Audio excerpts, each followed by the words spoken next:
નમસ્તે મિત્રો, ટેટ પરીક્ષા તેમજ ટાટ પરીક્ષામાં જે માઇક્રો ટીચિંગ અને માઇક્રો પાઠના જે કૌશલ્યો છે એને લગતા પ્રશ્નો એના જવાબ સાથે આ વિડીયોમાં આપેલ છે, જે ખાસ દરેક ટેટ અને ટાટ પરીક્ષાની તૈયારી કરનારા ઉમેદવારો માટે ઉપયોગી બનશે.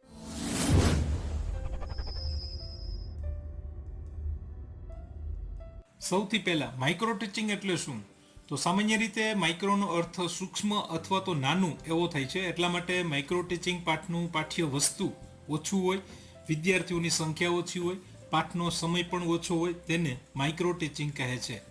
માઇક્રો ટીચિંગની કોઈ બે વ્યાખ્યા આપો, આવો 2 માર્ક્સમાં પણ પૂછાઈ શકે. વર્ગના કદ અને સમયની દ્રષ્ટિએ માઇક્રો ટીચિંગ એ માપી શકાય એવી અધ્યાપન પ્રક્રિયા છે. આ વ્યાખ્યા આપી છે ડ્વાઇટ એલન. બીજી વ્યાખ્યા જોઈએ તો કેટલાક અધ્યાપન કૌશલ્યો જેવા કે પ્રશ્ન કૌશલ્ય, સુદ્રઢીકરણ કૌશલ્ય, મૂડ તેમજ અશાબ્દિક સંજ્ઞાઓ અને ઉદાહરણ કૌશલ્ય વિકસાવવા માઇક્રો ટીચિંગ એક અસરકારક પ્રવૃત્તિ છે.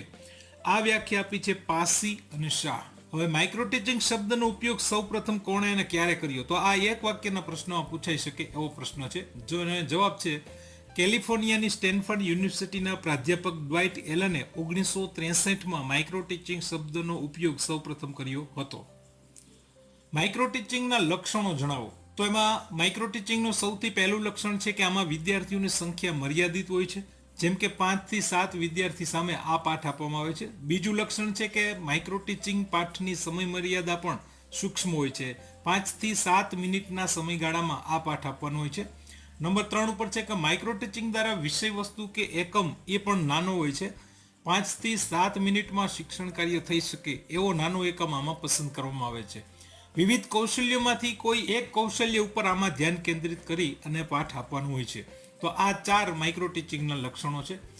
માઇક્રો ટીચિંગના લાભ અથવા તો ફાયદા જણાવો. તો આ પ્રશ્ન 2 માર્ક્સમાં પણ પૂછાઈ શકે છે, 4 માર્ક્સમાં પણ પૂછાઈ શકે છે અને 8 માર્ક્સમાં પણ પૂછાઈ શકે છે. જો 2 માર્ક્સમાં પૂછાણું હોય તો ફક્ત એના ટૂંકમાં જવાબ લખવાનો આવે, અને જો 8 માર્ક્સમાં પૂછાણું હોય તો એના જે મુદ્દાઓ છે એના પણ વિસ્તારથી સમજાવવાનો થાય.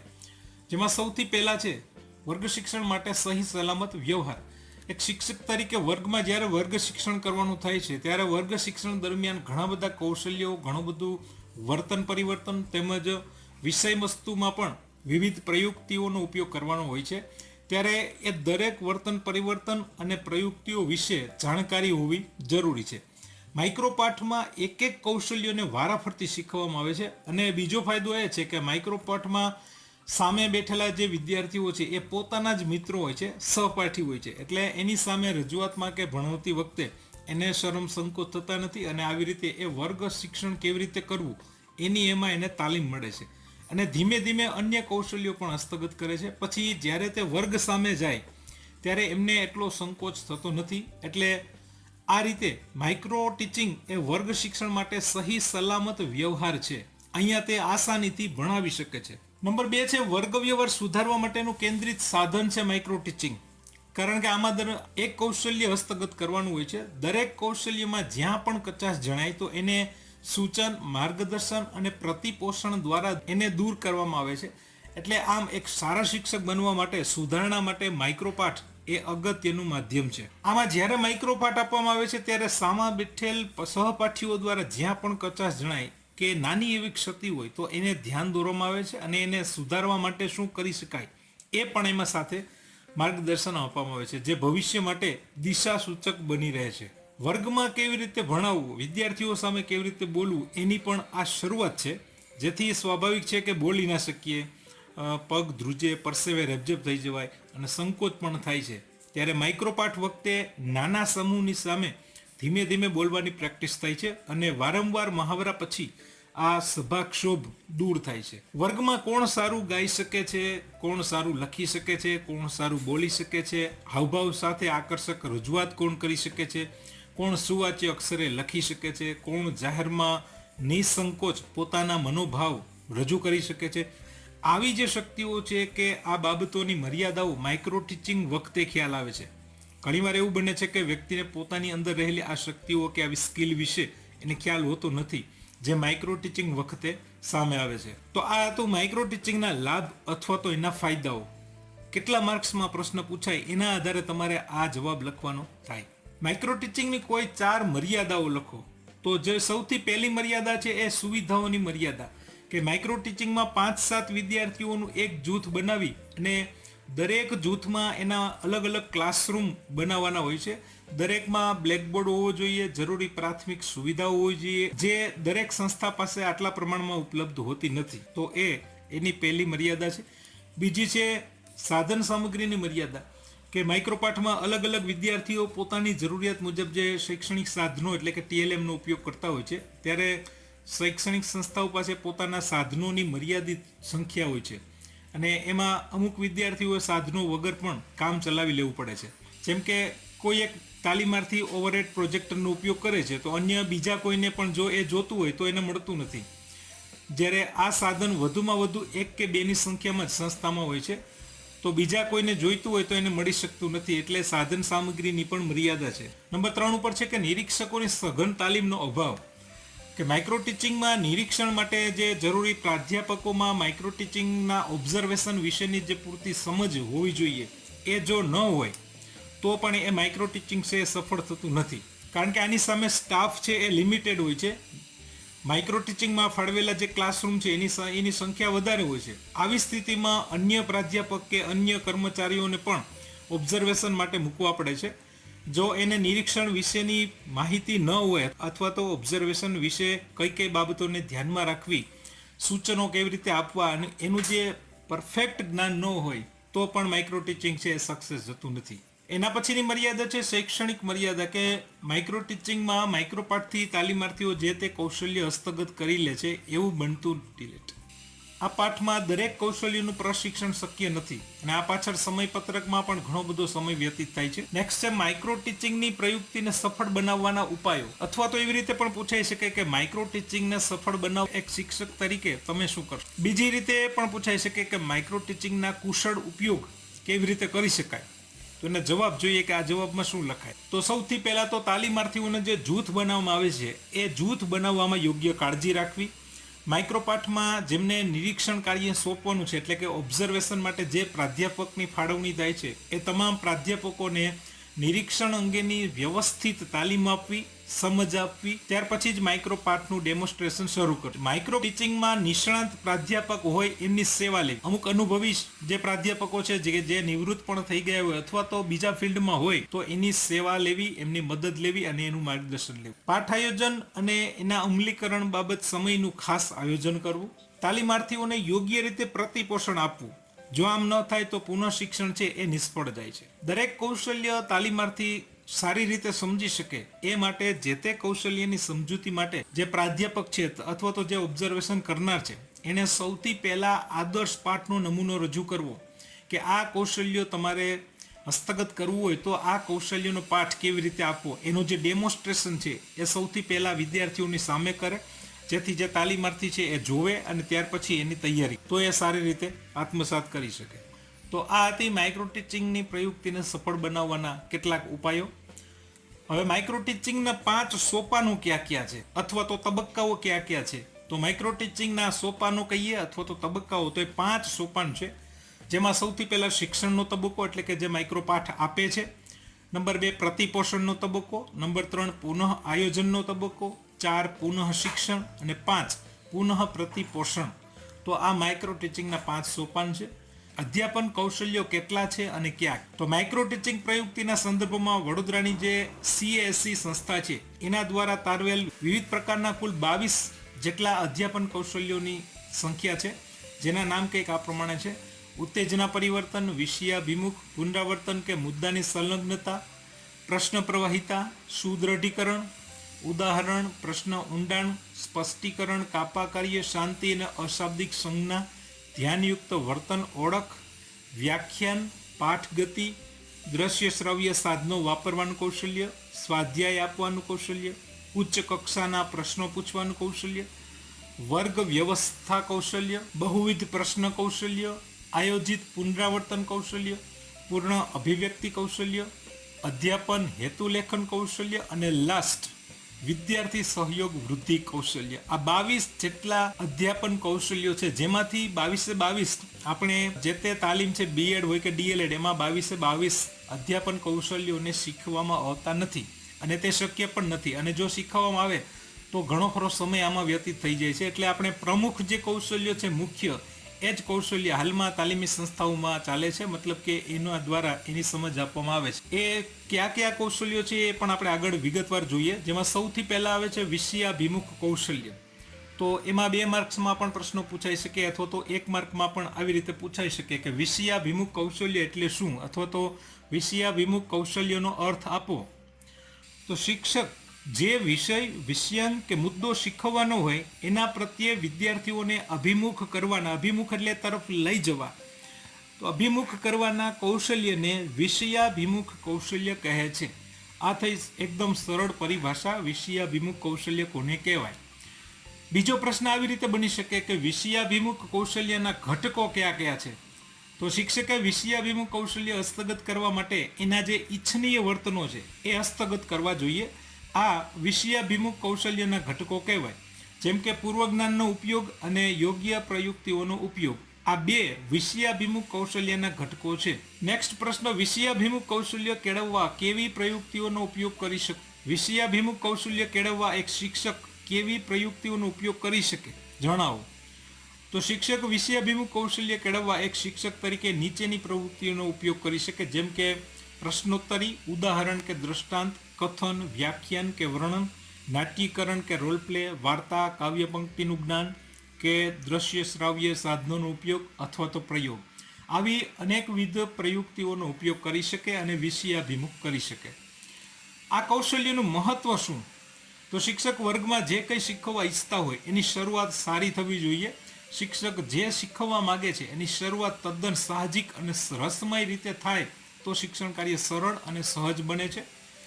વિદ્યાર્થી માનસિક રીતે જ્ઞાન મેળવવા તત્પર થાય છે. આનાથી એની જિજ્ઞાસા વૃત્તિ, જે શીખવાની ઈચ્છા છે એ પ્રબળ બને છે અને આના લીધે અર્થગ્રહણ સારું થાય છે. શિક્ષણ રસપ્રદ બને છે. વિદ્યાર્થીઓના પૂર્વજ્ઞાન અને નવા જ્ઞાન વચ્ચે અંતર છે એ ઘટે છે. વિદ્યાર્થીઓ સરળતાથી નવું જ્ઞાન પ્રાપ્ત કરી શકે છે વિષયાભિમુખ કૌશલ્યના લીધે. તો આ થયું એનું મહત્વ કે શા માટે વિષયાભિમુખ કૌશલ્ય જરૂરી છે. આવી રીતે પણ પ્રશ્ન પૂછાઈ શકે કે વિષયાભિમુખ કૌશલ્યની જરૂરિયાત શું, એક શિક્ષક તરીકે શા માટે શરૂઆતમાં વિષયાભિમુખ કરવું જોઈએ. તો દરેકમાં આ જવાબ તમે લખી શકો છો. નેક્સ્ટ પ્રશ્ન, વિષયાભિમુખ કૌશલ્યના ઈચ્છનીય વર્તનો કયા કયા છે. તો 2 ઈચ્છનીય વર્તનો આપણે જે જોયા એમાં આપણે એના વિશે લખી શકીએ. જેમ કે સૌથી પહેલું છે પૂર્વજ્ઞાનનો ઉપયોગ. તો વિદ્યાર્થી શાળામાં આવે છે પહેલા એ પોતાના ઘર, જે એનું મિત્ર વર્તુળ છે અને આસપાસના વાતાવરણમાંથી ઘણું બધું શીખે છે, જ્ઞાન મેળવે છે, જેને પૂર્વજ્ઞાન કહીએ છીએ આપણે. આ પૂર્વજ્ઞાન સાથે જોડીને નવું જ્ઞાન મેળવવાની જે શરૂઆત કરવામાં આવે છે એને કહેવાય છે પૂર્વજ્ઞાનનો ઉપયોગ. બીજું છે યોગ્ય પ્રયુક્તિઓનો ઉપયોગ. તો શિક્ષક જે શીખવવાના હોય એને વધારે સારી રીતે જેના દ્વારા સમજાવી શકાય એવી પ્રયુક્તિઓનો જે ઉપયોગ કરે છે, જેમ કે પ્રશ્નોત્તરી, ઉદાહરણ કે દ્રષ્ટાંત, કથન, વ્યાખ્યાન, વર્ણન, જે આપણે આગળ જોઈ એ બધી પ્રયુક્તિઓ આમાં આવશે. નેક્સ્ટ, વિષયાભિમુખ કૌશલ્યના અનિચ્છનીય વર્તનો ક્યાં છે.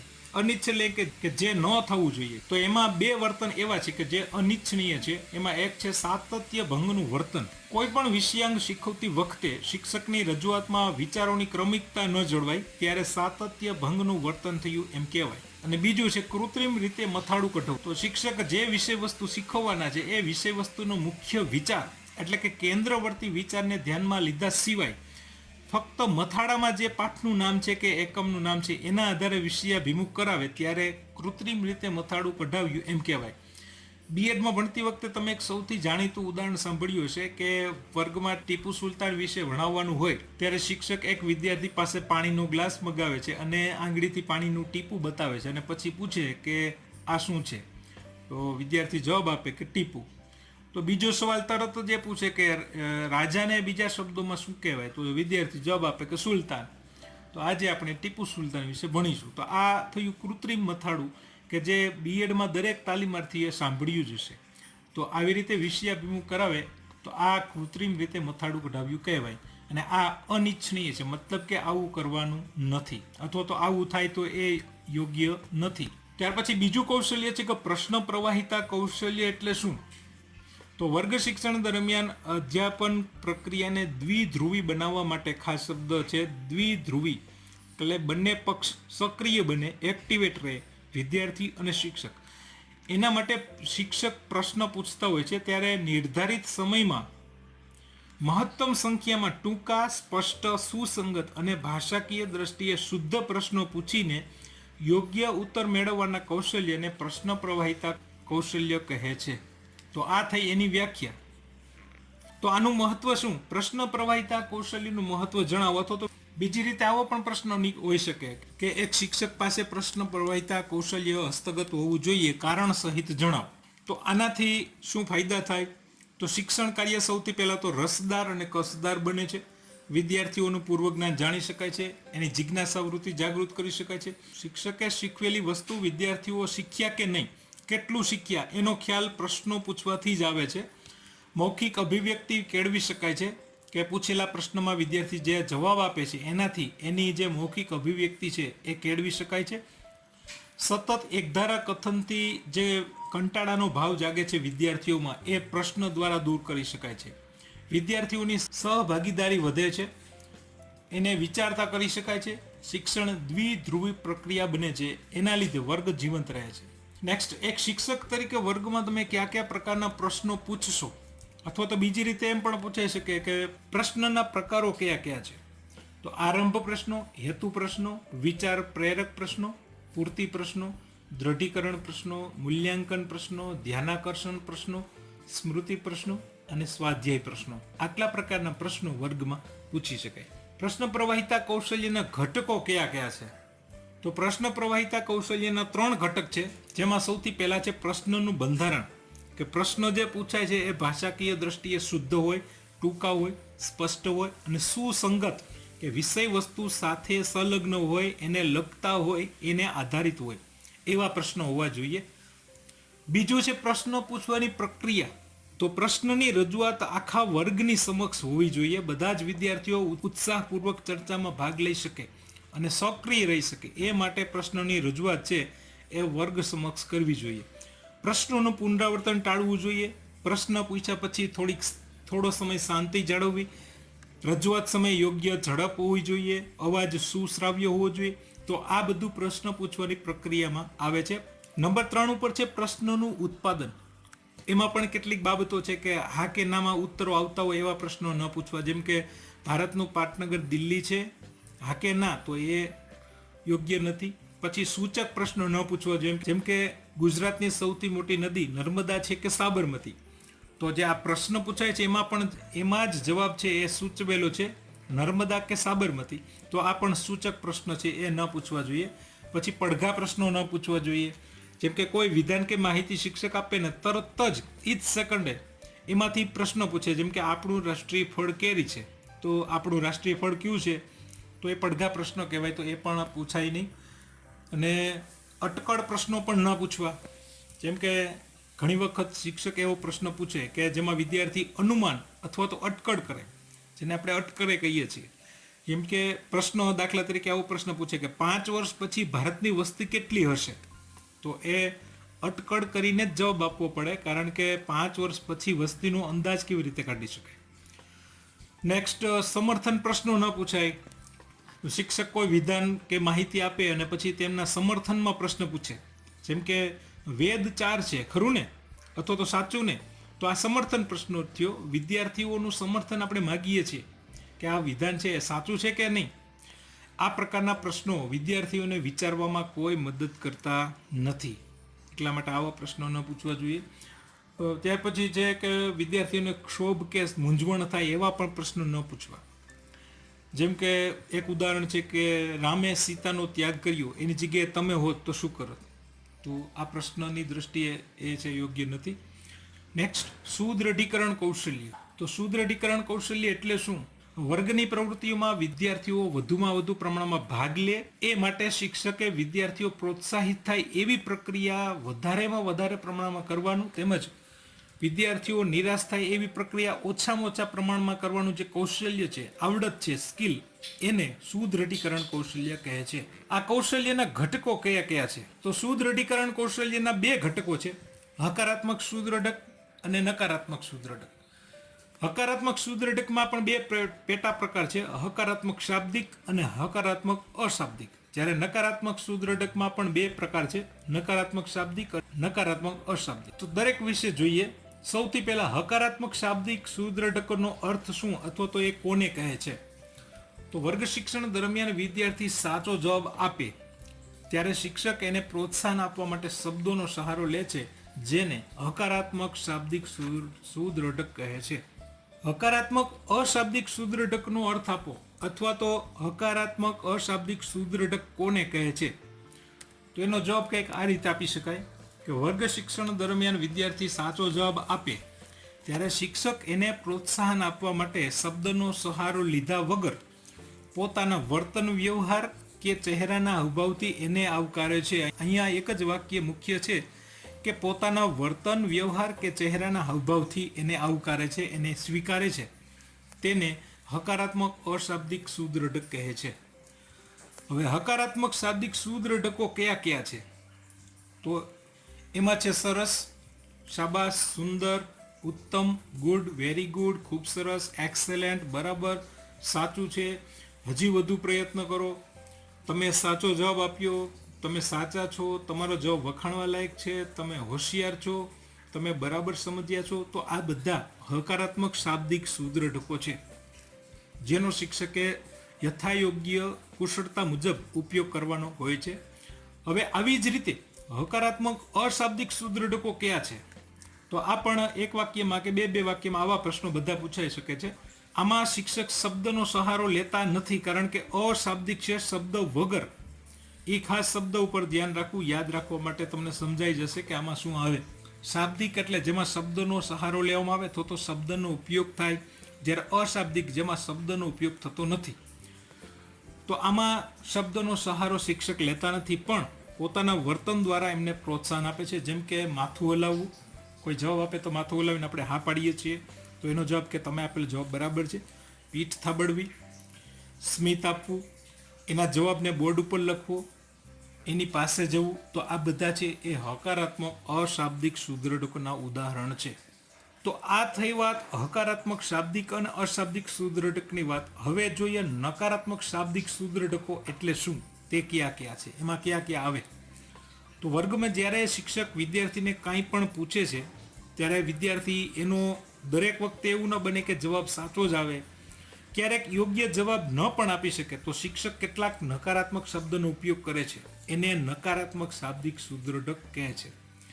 હવે આ નકારાત્મક સુદ્રઢકોમાં શાબ્દિક ટીકા કરવી, જેમાં શબ્દોથી ટીકા કરી શકાય એવા કોઈ પણ શબ્દો ઉપયોગ થાય. ઠપકો આપવો, બધાની વચ્ચે એનું અપમાન કરવું, એને ઉતારી પાડવો, એનો માનભંગ થાય એવા શબ્દો વાપરવા. વર્ગમાં શું કરે છે, બેસી જા, તને નહીં આવડે, અથવા તો ગધેડા, નાલાયક, સાવ બાઘા જેવો છે, ડફોર, આટલું પણ નથી આવડતું, મૂર્ખ, બુદ્ધિ વગરનો છે, અથવા તો તારી પેઢીમાં કોઈ ભણ્યું છે, અક્કલ વગરનો છે, નંગ છે. આવા જે શબ્દો, જે નેગેટિવ શબ્દો છે, નકારાત્મક શબ્દો છે, એનો ઉપયોગ થાય ત્યારે એ નકારાત્મક શાબ્દિક સુદ્રઢકોનો ઉપયોગ થયો કહેવાય. હવે આવી જ રીતે નકારાત્મક અશાબ્દિક સુદ્રઢકો એટલે શું? તો શિક્ષકે પૂછેલા પ્રશ્નોમાં જવાબ વિદ્યાર્થી જ્યારે ન આપી શકે અથવા તો જે યોગ્ય જવાબ હોય એ ન આપી શકે ત્યારે શિક્ષક એનો અસ્વીકાર કરવા માટે શબ્દનો સહારો લીધા વગર પોતાના હાવભાવ કે શારીરિક હલનચલન અને વર્તન વ્યવહારનો ઉપયોગ કરે છે, તેને નકારાત્મક અશાબ્દિક સુદ્રઢક કહે છે. એમાં કયા કયા સુદ્રઢક આવે? તો જેમ કે વિદ્યાર્થી સામે ડોળા કાઢવા, ટેબલ ઉપર હાથ પછાડીને બેસાડવો, ડસ્ટર પછાડી અને બેસવા માટે ઈશારો કરવો, ઘુરકિયા કરવા એની સામે, ગુસ્સો થઈ વિદ્યાર્થી સામે જોવું, વિદ્યાર્થીને ઊભો કરવો, માથું ધૂણાવવું, ચહેરા પર અણગમો દર્શાવવો, આ બધા નકારાત્મક અશાબ્દિક સુદ્રઢકો છે. 1 માર્ક્સમાં આવું પણ પૂછાઈ શકે કે શિક્ષક વર્ગમાં વિદ્યાર્થી સામે ડોળા કાઢે છે તો એ કયા પ્રકારનું સુદ્રઢક છે? તો જવાબ આવે આ નકારાત્મક અશાબ્દિક સુદ્રઢક છે. શિક્ષક વર્ગમાં વિદ્યાર્થીને ડફોડ કહીને બોલાવે છે તો એ કયા પ્રકારનું સુદ્રઢક છે? તો આ નકારાત્મક શાબ્દિક સુદ્રઢક છે. હવે સુદ્રઢીકરણ કૌશલ્યનો ઉપયોગ વખતે કઈ કઈ બાબતોનું ધ્યાન રાખશું? તો વર્ગમાં સમયને અનુરૂપ જરૂરી અને યોગ્ય સુદ્રઢક આપવું, વારંવાર એક જ સુદ્રઢકનો ઉપયોગ ન કરવો, જેમ કે સરસ સરસ સરસ, પછી કોઈ ગુડ આપે તો ગુડ ગુડ ગુડ, બધાને પણ ગુડ આપી દે, વેરી ગુડ આપે તો બધાને વેરી ગુડ. તો એ એકને એક શબ્દનો ઉપયોગ થાય ત્યારે એમાં અતિરેક જેવું દેખાય છે, અથવા તો જે કુદરતી ભાવ છે એ આવતો નથી અને કૃત્રિમતા દેખાય છે. નેક્સ્ટ, જરૂર જણાય ત્યાં હકારાત્મક સુદ્રઢકનો ઉપયોગ અવશ્ય કરવો. સુદ્રઢકની પણ અસર થાય છે. દરેક વ્યક્તિ જ્યારે નકારાત્મક શબ્દો એની સામે આવે છે ત્યારે એના માઇન્ડમાં એની અસર થાય છે. તો એવી જ રીતે પોઝિટિવ જે શબ્દો મળે છે એની પણ અસર થાય છે. તો દરેક બોલાયેલા શબ્દો કે વર્તન વ્યવહારની જે અસર છે એ એને ધ્યાનમાં લઈ એનો ઉપયોગ કરવો. સુદ્રઢક છે એ સહજતાથી આપવું. એવું ન લાગવું જોઈએ કે આમાં કૃત્રિમતા છે. મતલબ કે જ્યારે હકારાત્મક શાબ્દિક સુદ્રઢક આપતા હોય, જેમ કે ખૂબ સરસ, તો ચહેરા પર એવા ભાવ હોવા જોઈએ કે વિદ્યાર્થીના જવાબથી શિક્ષક ખુશ થયા છે, એમને મારો જવાબ ગમ્યો છે. સુદ્રઢક આપતી વખતે વર્ગમાં બધા વિદ્યાર્થીઓને ધ્યાનમાં રાખવા. ઘણીવાર એવું બને કે કોઈ એકાદ બે વિદ્યાર્થીઓને જ સુદ્રઢક આપતા હોય છે કે જે વર્ગના સૌથી હોશિયાર હોય છે. તો આમાં પણ દરેકને પ્રોત્સાહન મળે એવા પ્રયત્નો કરવા જોઈએ. સુદ્રઢકોમાં નવીનતા લાવવી. વર્ગમાં નબળા કે ધીમી ગતિએ શીખનારા જે વિદ્યાર્થીઓ છે એમના માટે ખાસ સુદ્રઢકનો ઉપયોગ કરવો. નકારાત્મક શાબ્દિક કે અશાબ્દિક સુદ્રઢકોનો બને ત્યાં સુધી ઉપયોગ કરવો નહીં. નેક્સ્ટ કૌશલ્ય છે કાપા કાર્ય કૌશલ્ય. એટલે શું? તો કાપા કાર્ય એટલે કાળા પાટિયા ઉપરનું કાર્ય. અસરકારક કાપા નોંધ કરવાના શિક્ષકના કૌશલ્યને કાપા કાર્ય કૌશલ્ય કહે છે.